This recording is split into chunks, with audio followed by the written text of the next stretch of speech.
बर्बाद गुलिस्तां करने को बस एक ही उल्लू काफी था। बर्बाद गुलिस्तां करने को बस एक ही उल्लू काफी था। हर शाख पे उल्लू बैठा है, अंजाम गुलिस्तां क्या होगा। सलाम, नमस्ते, सत श्री अकाल। मैं हूं आपके साथ हर्षिता मिश्रा और आप देख रहे हैं टाइम्स मेल। अगर आप सोचते हैं आप अपने बच्चों और परिवार को शिक्षित करके देश और समाज का भला करने वाले हैं, तो आपको सावधान होने की जरूरत है। आपको स्कूल, कॉलेज और यूनिवर्सिटी से दूर रखने के लिए एक बहुत बड़ी साजिश को अंजाम दिया जा रहा है। आपके बढ़ते कदम को रोकने के लिए हर मुमकिन कोशिश हो रही है कि कैसे आपको गरीबी और जिहालत की दलदल में धकेल दिया जाए। आप नौकरी क्यों कर रहे हैं? आप भीख क्यों नहीं मांगते? आप सबके सामने गिड़गिड़ाते क्यों नहीं? रहम की भीख क्यों नहीं मांगते? आप पढ़ लिख कर नौकरी क्यों मांगते हैं? आपकी इतनी औकात कैसे हो गई कि आप सिर उठाकर बात करने लगे? आपकी इतनी हैसियत कैसे हो गई कि आप उस विचारधारा को चैलेंज करने लगे जिसने आपको छुआछूत और जाति के नाम पर हजारों साल तक गुलाम बनाए रखा, और आज किसी न किसी तरीके से वो आपको अपना गुलाम बनाकर रखना चाहते हैं। हम उस संगठन का नाम बिल्कुल नहीं लेंगे।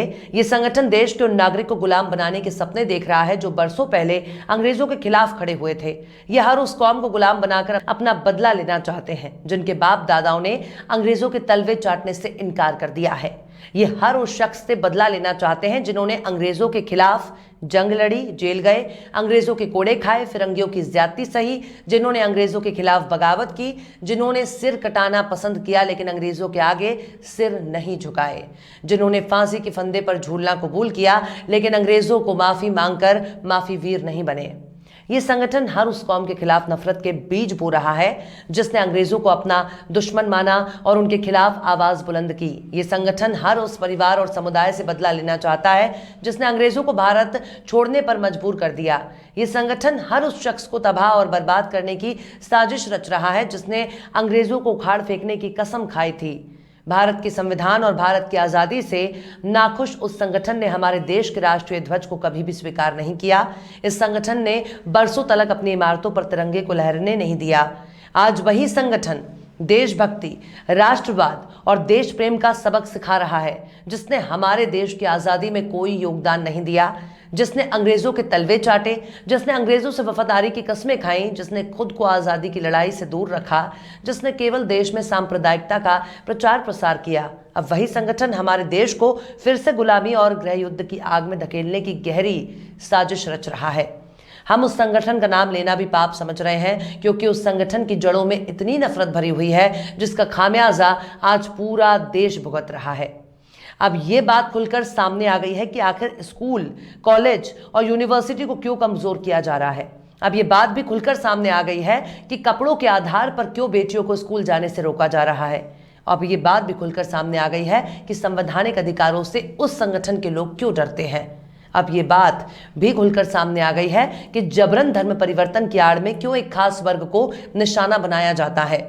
अब ये बात भी खुलकर सामने आ गई है कि जब मुसलमानों ने सिविल सर्विस में कामयाबी के झंडे गाड़ने शुरू किए तब इसे यूपीएससी जिहाद क्यों कहा गया। अब ये बात भी खुलकर सामने आ गई है धर्म संसद के नाम पर अचानक जहर उगलने का काम क्यों किया जा रहा है।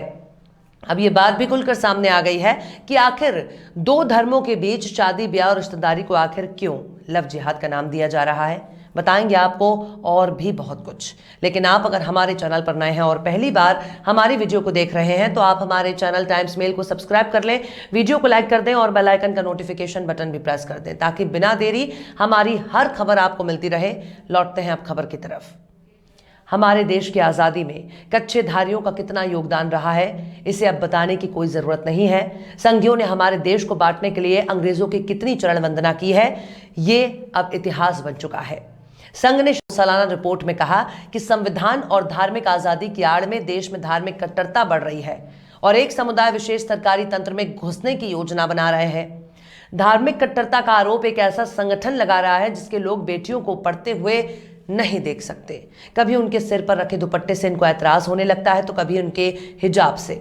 स्कूल, कॉलेज और यूनिवर्सिटी में बैठाए गए संघ के पुरोधाओं ने देश के बड़े बड़े शिक्षण संस्थाओं को तबाह और बर्बाद करने में कोई कमी नहीं छोड़ी है। गरीब और हाशिए पर खड़े समाज की सबसे मशहूर यूनिवर्सिटी जेएनयू को संघ की पाठशाला में तब्दील कर दिया है।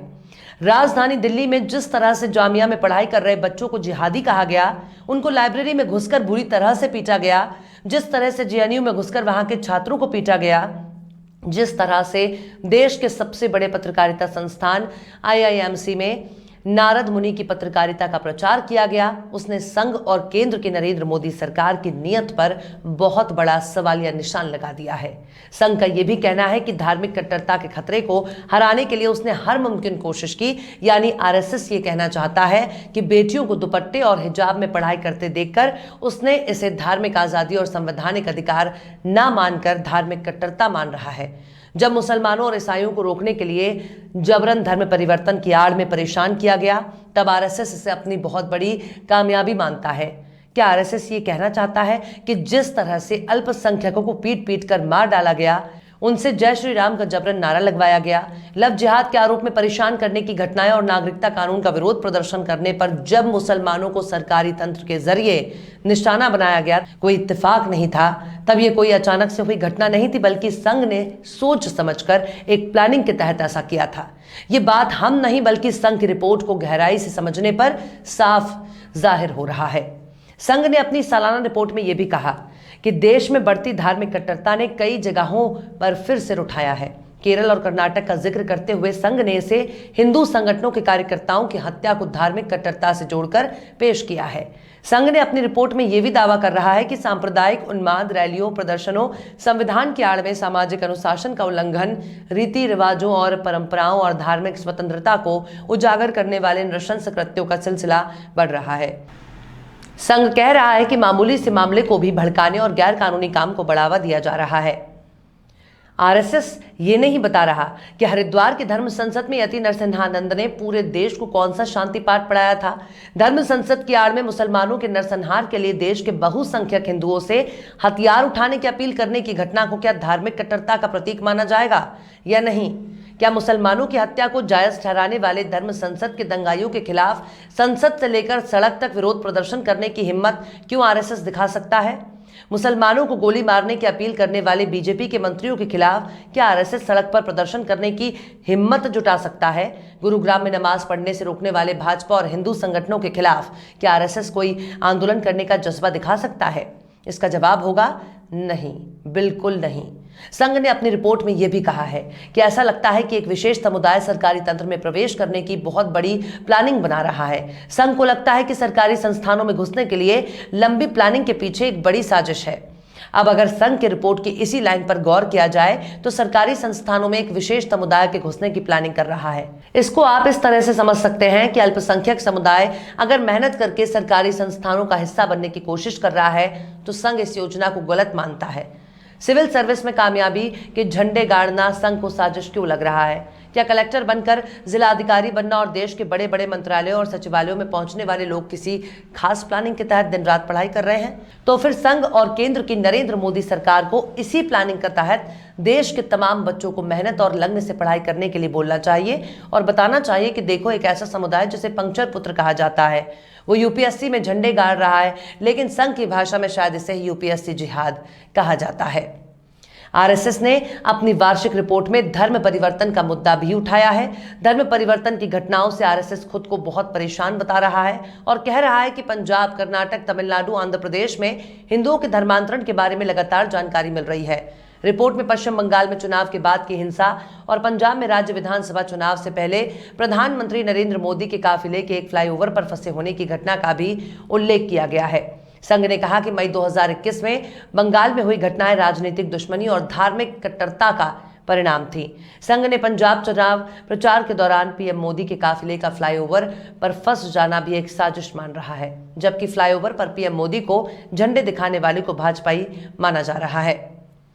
संघ की रिपोर्ट को गौर से पढ़ने पर ऐसा लगता है कि इस रिपोर्ट में केवल और केवल दंगाइयों को बचाने का काम किया जा रहा है, जो अल्पसंख्यकों पर हमले करते हैं तो कभी सेक्युलर हिंदुओं को निशाना बनाते हैं। संघ अपनी इस रिपोर्ट में अपने किए जा रहे हिंसक और भड़काऊ कारनामों का बचाव करता हुआ नजर आ रहा है, जिसने पूरी दुनिया में भारत की छवि को नुकसान पहुंचाया है। संघ के पास ना तो कोई ठोस आधार है और ना ही कोई सरकारी आंकड़ा, बस कोरा झूठ परोसकर अपनी पीठ थपथपा रहा है। बहरहाल चलते चलते आखिर में राहत इंदौरी ने भी क्या खूब फरमाया है, झूठों ने झूठों से कहा है सच बोलो, झूठों ने झूठों से कहा है सच बोलो, सरकारी ऐलान हुआ है सच बोलो। घर के अंदर तो झूठों की एक मंडी है, घर के अंदर तो झूठों की एक मंडी है, दरवाजे पर लिखा हुआ है सच बोलो। फिलहाल इस वीडियो में बस इतना ही। ये वीडियो आपको कैसा लगा कमेंट बॉक्स में आप जरूर बताइए। वीडियो पसंद आए तो लाइक करें। हमारे वीडियो लिंक को फेसबुक, ट्विटर, व्हाट्सएप पर अपने रिश्तेदार यार दोस्तों को भी शेयर करें और बेबाक, निष्पक्ष, स्वतंत्र पत्रकारिता को सपोर्ट करने के लिए आप हमारे यूट्यूब चैनल टाइम्स मेल को जरूर सब्सक्राइब करें। और हाँ, बेल आइकन की घंटी वाली बटन भी आप जरूर दबा दें ताकि आपको हमारे आने वाले नए वीडियो की नोटिफिकेशन फौरन ही मिल जाए। फिर मिलते हैं किसी और वीडियो में एक नई खबर के साथ। हर्षिता मिश्रा को दीजिए इजाजत। जय हिंद। तो देख लिया आपने हमारे इस वीडियो को। हमें उम्मीद है कि आपने हमारे वीडियो को लाइक किया होगा और दूसरों को भी शेयर किया होगा। अगर अभी तक आपने हमारे चैनल टाइम्स मेल को सब्सक्राइब नहीं किया है तो जल्दी से सब्सक्राइब कर दें और बेल आइकन भी प्रेस कर दें।